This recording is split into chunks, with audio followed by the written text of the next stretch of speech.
Hello, Flutterby's, it is Butterfly. How are you? So I have a special little video for you today. This is about my Athame and consecrating it. So I've been doing some preparation actually because the new moon is going to be 17th of September, this week coming up.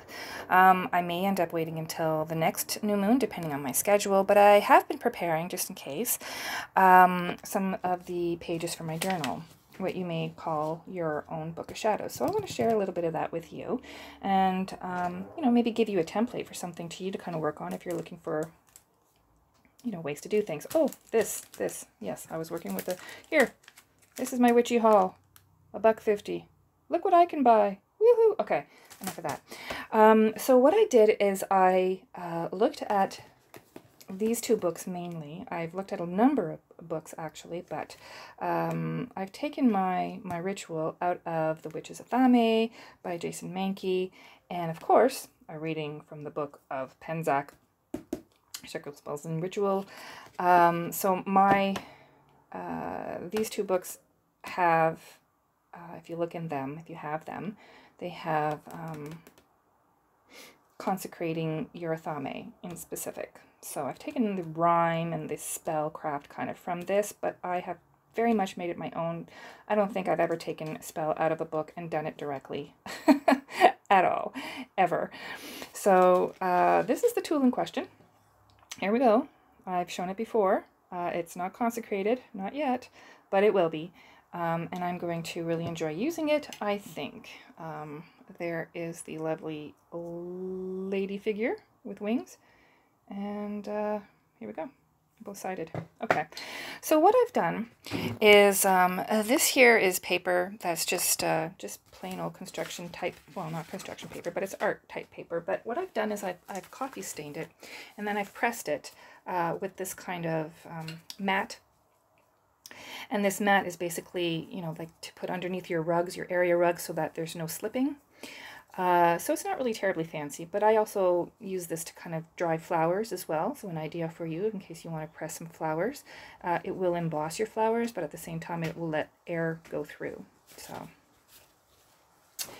texture to flowers and plants is usually not much of a problem, but if it is, then you know. So here's the coffee stained paper. Now this was labor intensive because what I had to do is actually write it all out in pencil, plan it out, and then I wrote it in pen, and then I coffee stained it, and of course the coffee staining made the ink kind of faded. And then I went over it again with a gel pen. So this has been written 3 times over, not for any, because the number 3 is any of importance for that, but it's just, that's what I had to do, man. That's what I had to do. So here's the first page. Consecration of the Athame. Now, what I end up doing a lot for ritual is I end up finding, that template you use in high school for science, where you use the introduction and then the goal or the hypothesis that you would be using, and then the materials, and then the method, and then the conclusion, or the observations, sorry, and then the, conclusions. That's kind of what I do. So the observations and the conclusions are usually done in journals, journal books aside. After I've done the ritual, I will reflect on it and what I felt, what I thought, how I connected with spirit and that sort of stuff, what my experience was. But the spell itself is basically following that kind of same scientific, high school template. So welcome to my life. That's how my brain works, whatever. It works for me. You do you, baby. So this is the first page that I did. Now, when it comes to timing, the phase of choice tends to be the waning to cleanse. But if you prefer something else, that's fine too. You can personalize this on your own. Right over here where it says blend of banishing herbs to kind of plunge your blade in. Quite frankly, I may just end up using a plain old white rubber eraser, that what they call a rubber in Britain, what we call an eraser. I may just use that to touch my blade on. It's not traditional, it's not herbs, but we'll see. We'll see if I want to do herbs when the time comes. And yes, it's not natural material, it's manufactured, it's man-made, but so are a lot of problems that I may want to banish anyway. So it ends up coming down to symbolism and you know, I like the fly by the seat of my pants approach and doing what comes comfortably. Just an idea for you may want to do.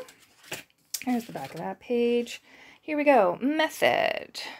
Light a candle, welcome spirit. Now, a lot of what is written in most books talks to the Lord and Lady. So you'd be welcoming the Lord and Lady and talking to them. You may want to name them in your ritual. You may want to put them in your journal. But for me, I've really kind of always had issues with talking to both male and female, kind of in equal parts. And recognizing deity in equal parts. I tend to gravitate towards female, maybe because that's my manifestation in this lifetime. I'm not entirely sure.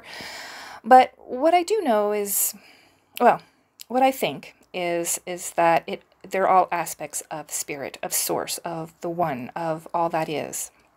And what I do think is that when we die, what happens to our physical body is we end up going back into the earth and replenishing the soil and coming back as plants and whatever kind of matter happens that way.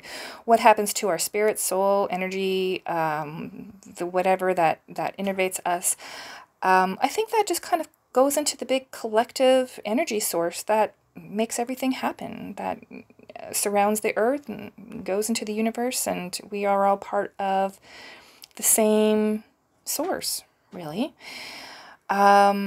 So, when I'm addressing spirit, when I'm addressing what would normally be called Lord and Lady, you'll see in my journaling, I tend to use the word spirit or source or energy.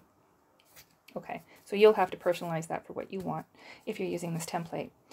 So that's what you do. Then you begin by facing the east. One of these phrases came from one book. The other chunk came from the other book. I don't remember which one's which right now. I think the Menke one has this, and then the Penzak one has this. But anyways, it may be the other way around. With regard to the source of heat, you may want to sort of use this template to consecrate more than your Athame. You may want to use this template to consecrate your tarot or oracle deck, or some crystals, or your chalice, or any number of items that you consider sacred. So, you may not want to touch those items to flame. But for me, I waited a long time before I actually settled on and bought an Athame. And I really don't want to be scorching it on day one with a flame. Some people may think that that's, personalizing it, and you do you. But I just want to touch it to the tip of the incense, and then later kind of use, or when I'm facing the east, to put it through the smoke for the air. And that takes care of those two elements. So you want to be kind of aware of that, because you may not want to touch your tarot deck, for instance, to the tip of an incense. You may just kind of want to use the incense more symbolically and kind of combine fire and air. In which case, I don't know what you're going to do about the rhyming scheme that goes with it. But anyways, those are things that you might want to kind of consider. I really kind of thought a lot about this and just kind of made it for my Athame, really. Then you address the west, so I'm going to let you kind of take a look at that in case you want to use that for yourself. And so as you're using this, with the power of water, I bless and consecrate this Athame. Of course, if you're using a tarot deck, you just replace that word with, crystals or whatever it is that you're consecrating. And then go on and say the rest. Here we go with the north. So there's a little bit of the north for you. Now the north, this bit here was not in either book. For whatever reasons, I think they omitted that because they ended up talking about the earth later on and plunging your Athame into the earth and waiting a whole lunar cycle, which I really don't want to do. I don't want to have this being outside for a month for a lunar cycle either. So I ended up putting in this this myself. I made this. By the power of earth, be rich and stable, bring resource and life source, bring food to our table. I just kind of put that in there myself. That's my own creation by personalizing it. So you might want to know that. Then there's this. Set the Athame on the altar, and then you put it in front of spirit. Of course, if you want to put it in front of a deity and recognize the deity that you work with, then, you know, that's what you do. So mote it be. If you're doing, for instance, any other kind of tool, you may want to stop at number 7 here for the method, because the remainders, 8 and 9, are basically just for the Athame. Number 8 here is saying that once the fire has extinguished it comfortably with the Athame and the magnet or lodestone, because that's kind of a magnet type stone, and then you rub it against the Athame, the blade itself, until it becomes magnetized and where it will easily pick up metal bits like paper clips. Obviously, if you're consecrating a different tool that's not metal, you won't want to do that. You also may have an Athame that doesn't really kind of behave in that way, or doesn't become magnetized or whatever, and so that's why I kind of wrote until you are satisfied, not necessarily until it picks up paper clips, otherwise you may be there forever and a day. Yeah, so there's that.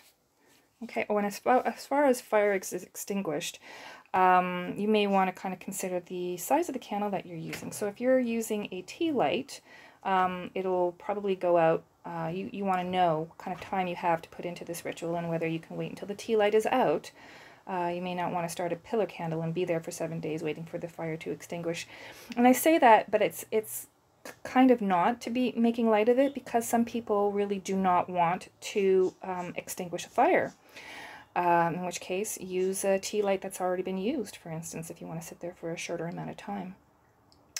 Some people have thoughts and feelings around whether they blow out a candle or snuff out a candle, or just let it extinguish, let a fire extinguish on itself, because it is a sacred fire in this kind of instance. So those are things that you want to consider and look up and sort of, you know, decide how you feel about those things. And here's number 9. This is the last bit. The Athame is now consecrated and ready to use. You can keep it with you. You can sleep with it, usually for a lunar cycle, or you can keep it in a place. Some people want to keep it on their person. I certainly would not be able to do that in the places that I work, because walking around with something that looks like a weapon would probably not go over very well, and I would not want to leave it unattended. So you have to sort of, you know, make sense of the process for yourself and for your life. Yeah, I think I'm just going to keep it on my altar. So other than this concludes the kind of the method of the spell. And then once it's actually done, I will be, you know, journaling on the process and what it was like for me in a separate place. Probably in nothing, you know, this artistic or officious. These pages I know are not complete yet. I want to glue them onto a larger page so they actually fit into my journal. And I usually end up putting something on the side here with the 3 holes so that it flips over quite easily. So it's not finished. At some point it'll be finished, but I wanted to kind of get this out to you just so that, you know, you might be interested in kind of looking at a consecration. I was originally thinking about perhaps putting it on, like doing the ritual on video. I'm not sold on that. I'm not sure that I want to do that. I'm not sure if I really even have the time this weekend to do that. But yeah, I'm not sure exactly how I feel about putting ritual on camera. So I'm going to leave this as it is for now, and I hope this really helped you if you're looking for, you know, a template to use or some resources.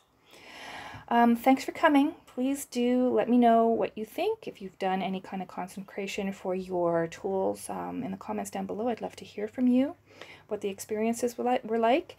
And of course, if you have a channel and you have some kind of a video that talks about the consecration of tools, I definitely invite you to leave a link to your channel, to your favorite video down below, And that way people can have a resource to look up this kind of information.